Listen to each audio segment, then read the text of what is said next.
Shalom, Yasharala, Shalom. All praises to the Most High, Yahweh, Ba'ashem, Yahushai. And I want to do this video real quick. And I just want this to be a reminder for a lot of you brothers. A lot of times we get caught up in the reality that we're living. If you guys live in America, which most of y'all probably do, you understand America, it offers a certain level of life, a certain level of standard, and a certain level of luxury. And for those of y'all brothers who've been in the knowledge for a very long time, if you watch a lot of guys who understand the powers that be, you understand that they're trying to switch the agenda from a capitalistic free market society into what you see in this picture right now, a socialist society, a communist society. You know, I actually found this from threads. I see so many people, a lot of Democrats, where they're openly and willingly praying and hoping that America becomes a socialist, government. A lot of people are talking about capitalism, free lunch, and all these things. And what these people do not understand is that nobody wins in that. I'm not even just talking about socialism. You're talking about artificial intelligence, where it's projected that, I don't know, at least half of the workforce is going to lose their job within the next 10 to 20 years. Not only that, but you have the increasing inflation, the devaluation of the dollar. Essentially society is shifting from what we know, what our parents have known, what our grandparents have known, and is going into an unknown time. And obviously we have a lot of the war drums with Iran, with Israel, with Taiwan, with China, the same things that brothers have been talking about. And I just want to get this as a reminder that you guys have to detach yourself from this life. You have to detach yourself from the things of this world, because we are in a time period where society and the life that we know is going to be a thing of the past. So I want to go to the book of 2nd Ezra, chapter 16 and verse 40. It says, "O my people, hear my word. Make you ready to thy battle, and in those evils be even as pilgrims upon the earth. He that selleth, let him be as he that fleeth away, and he that buyeth as one that will lose. He who occupies merchandise as he that has no profit by it, and he that buildeth as he that shall not dwell therein." And for those of y'all who don't understand what this is talking about, essentially what Ezra is writing is he's telling you to always be in a state of mind where you're going to give up whatever it is you may be building in this life. Because think about a pilgrim. A pilgrim upon the earth is somebody who's constantly moving. Somebody who doesn't root himself in a specific place, but he's always willing to leave and go on a dime's notice. He doesn't have emotions tied. He's not super, attached to his family if he needs to leave and go somewhere else. Just like with Lot. Remember Lot? He was dwelling in Sodom, and essentially when the angel of the Lord told him, hey, you need to leave, this place is about to be destroyed, he wasn't hesitant. He wasn't willing to look back. He said, hey, I'm gonna keep going. Whereas his wife, she was still tied to the lands of Sodom. So when she heard the screams of Sodom being destroyed, she had these memories and she wanted to look back at her former life and look back at the people that she left behind. The Most High makes it abundantly clear, for those who are serving him, you cannot be too attached to the reality that you're living in, because in this specific time period, that reality is quickly being destroyed and dissolved. Again, the New World Order builds a tenet of destroy and rebuild. So everything within this current world system is going to be destroyed, is going to crumble. And only the people who stay detached and don't get caught up in that destruction are going to be the ones who will have the right mindset and the right frame. Because even when you go into he that selleth, let him be as flee. People who have a business, you have to be willing to walk away from that business, because even in this modern society, the way that the powers that be are setting it up is they're distributing all the wealth from all the people and the low end, but especially the middle class, and they're taking it to the top 5, 2, 1, and even 0.01%. With things like COVID, with things like the stock market crash, with things like with inflation and things like that, government bailouts. Those things are not designed to allow everybody to heal, but mainly the top 0.01% in these huge corporations to essentially assimilate all the money. But let's keep going. Verse 42, it says, "He who occupies merchandise as he that has no profit by it, and he that buildeth as he that does not dwell therein." So people who are trying to occupy merchandise, that's just synonymous with people who are trying to build a business. People who are trying to make money, get their bands up. You have to be willing to look at it as if you're not making any money, so you're not tied down into it. Because when you're trying to run a business, let me tell you, you're going to put a lot of time, a lot of energy into it that oftentimes is going to take your focus away from what's going on around you. That's just the nature of it. And it says, he that buildeth as he that shall not dwell therein. So somebody trying to build a house, somebody trying to build a family, not being able to see the fruits of your labor.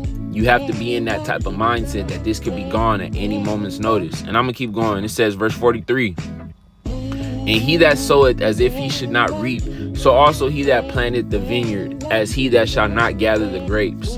They that marry as they that shall get no children, and they that marry not as the widowers. So essentially, somebody who's sowing seed as he should not reap, you're not overly focused on seeing the reap of your benefits, the reap of your rewards. You know, when it comes to saving for retirement, when it comes to leaving an inheritance for your kids, and if you have a husband, building with your wife, Esdras is saying, if you want to do those things, fine, but keep your mindset as if you didn't have it, because that's what he wants you to do. Paul says the same thing in 1 Corinthians chapter 7. I'm going to get it after this, but I'll keep going. Verse 45, and therefore they that labor in vain. So essentially, when this time comes, when the great tribulation gets closer and closer, and mainly when this society is dissolved, you cannot get too attached to your labor, because all those things will pass away.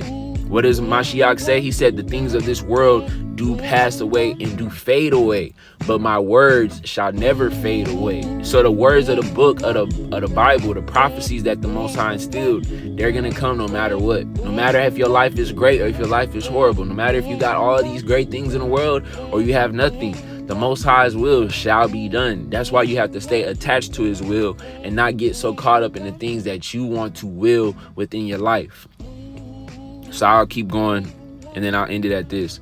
46, it says, for strangers shall reap their fruits and spoil their goods, overthrow their houses and take their children captives. For in captivity and famine shall they get children, and they that occupy their merchandise with robbery. The more they deck their cities, their houses, their possessions, and their own persons, the more will I be angry with them for their sin, saith Yahweh.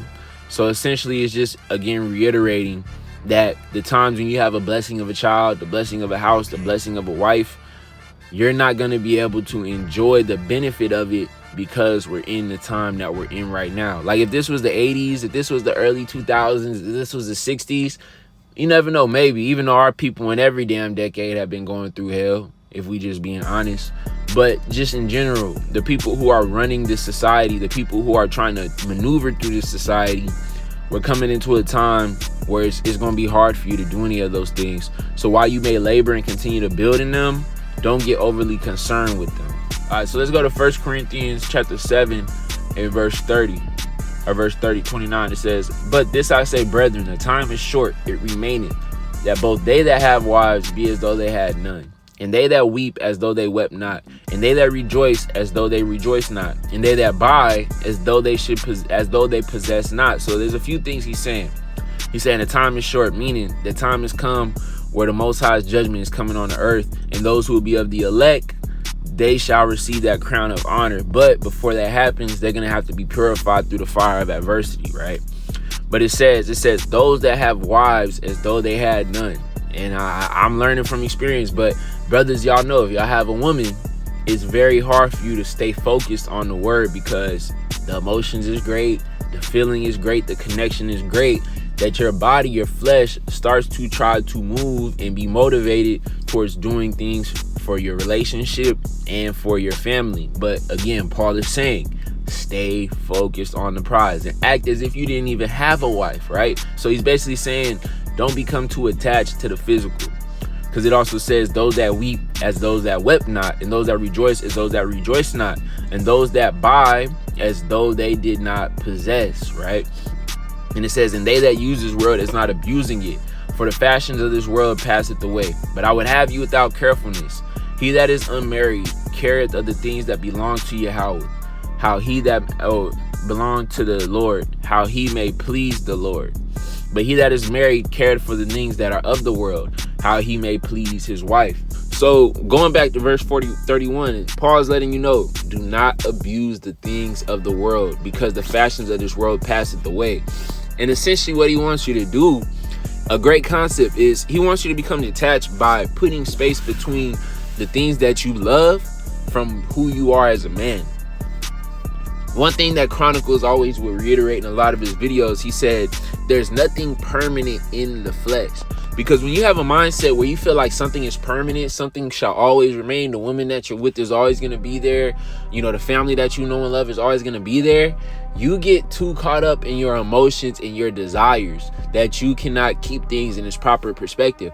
That's why when you're a man with wisdom, when you have knowledge and understanding, why you may love your woman, why you may love your family, why you may love your friends and things like that, you understand how quickly those things can change. When you've never lived life and you've seen somebody that you know and love leave you, or a relationship dissolve, you get so giddy and so enamored with that person that essentially if something bad happens, you're devastated. But once you've already been through it a couple times, you understand like, hey, this is a possibility. If you've been through a business and you lost all your money, or you've made money and then you lost the money, you're not as high on like, oh man, I got to keep this job. This job is perfect, because you understand that the Most High can take it away whenever he so feels like it. And essentially what Paul is telling you, he's telling you to extend that mindset to anything that may be around you that's not focused on the Lord, right? So he's basically letting you know to keep everything in its proper perspective. And for those of y'all brothers who can tell the signs of the times, understand the importance of this, because as we continue to move forward in this timeline, in this frame of living, we understand that it's getting very, very hard to try to pursue your goals. I mean, y'all brothers understand that the average person who's making $25 an hour is barely getting by. You know how crazy that is? You making when I was young, when I was a teenager, making $25 an hour sounded great. And imagine when my mom was a teenager. You making $25 an hour in the 90s, in the late 80s, you were damn near balling. But you see, the standard of living has gone away. So now it's harder for you to be even able to have a certain level of money to truly enjoy the fruits of your labor. And understand that the things that make you happy now is not necessarily the things outside, but the intrinsic things, the Most High's word, the Most High's knowledge, the blessings the Most High is giving you, the position he's put you in, the brothers he's giving you. If you have a virtuous woman, how she acts and supports you. And if you're a woman watching this, the man that you have.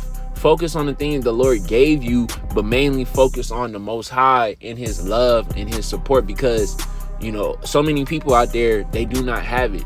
And so many people are blind to the agendas that are coming. And even if they're not blind, let's say hypothetically they're a Republican, or there's somebody who understands that the Democratic Party is literally a Trojan horse that are led to deceive the people into open communism, open socialism.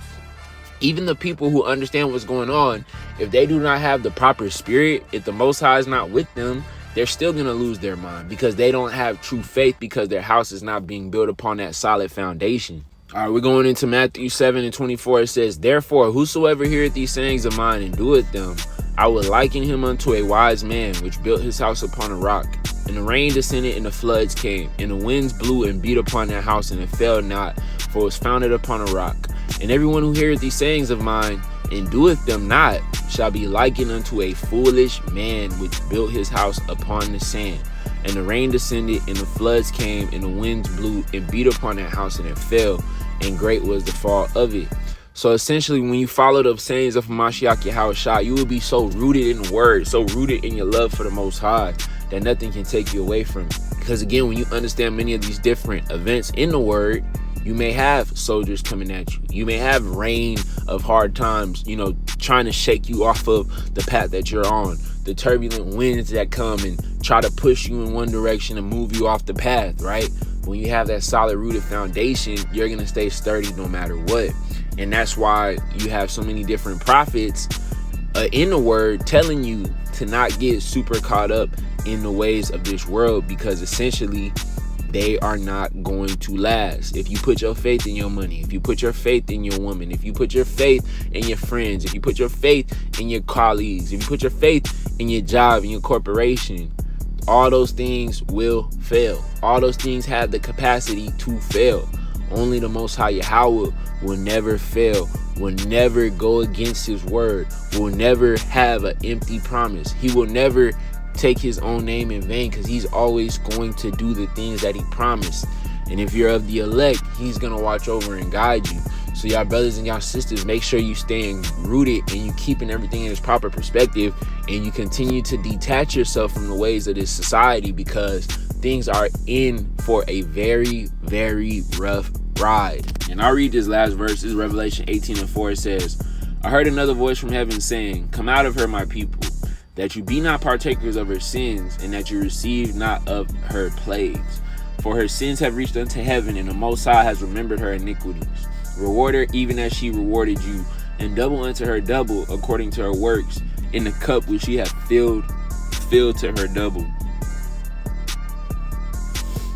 So essentially, the angels from heaven is telling the people of Israel, come out of her, come out of the ways of Babylon, come out of the society of Babylon, detach yourself from